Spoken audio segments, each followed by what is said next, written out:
Bhairavi next week new promo. Sneha ஒரு super plan போட்டிருக்காங்க அவங்களுடைய அப்பா கூட சேர்ந்து. அப்பா அந்த சிந்துவை கடத்தி வச்சுட்டு நம்ம மிரட்டினா எல்லா விஷயங்களுமே சொல்லிடுவா இல்லப்பான்றாங்க. Super plan மகளேன்றாங்க. சரி அதே மாதிரி பண்ணலான்னு சொல்லிட்டு ஆளுங்களை வச்சு பார்த்தீங்கன்னா கடைக்கு போகும்போது வந்து சிந்துவை வந்து கடத்தி வச்சுக்கிறாங்க ஒரு கெஸ்ட் ஹவுஸ் மாதிரி.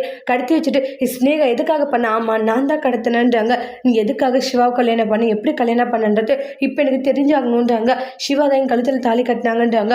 அப்போ ஸ்னேகாவுடைய அப்பாவும் சரி ஸ்னேகாவும் சரி பயங்கரமாக போட்டு அடிச்சிடுறாங்க சிந்துவை.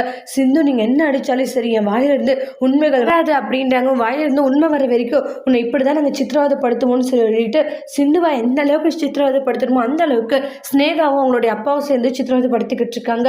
சிந்துவை காணவேன்ற மாதிரி பைரவி எல்லா இடத்துலையும் தேடுறாங்க. அப்புறம் அவங்களுடைய அத்தைக்கிட்ட நீங்கள் சிந்துவை பார்த்தீங்களா? இல்லையே பைரவி என்னாச்சு?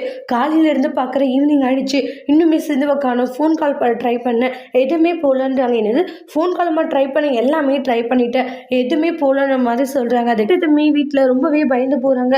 என்ன இது நீ வேறு இப்படி சொல்கிறீங்க அப்படின்ற மாதிரி ரொம்பவே கவலையாக இருந்துக்கிட்டு இருக்காங்க. அதுக்கப்புறம் எங்கே போயிருப்பா என்ன பண்ணிட்டு இருப்பான்னு தெரியலன்ட்டு அன்னபுராணி ஆளாளுக்கு ஃபீல் ஆகுறாங்க. ஆனால் இந்த இடத்துல எந்த அளவுக்கு கொடுமைப்படுத்த முடியுமோ அந்த அளவுக்கு கொடுமைப்படுத்தி கஷ்டப்படுத்திட்டு இருக்காங்கன்னு சொல்லலாம். அடுத்து வரக்கூடிய பிரமோல என்ன நடக்க போகுதுன்னு சொல்லிட்டு வெயிட் பண்ணி பார்க்கலாம். தேங்க்யூ.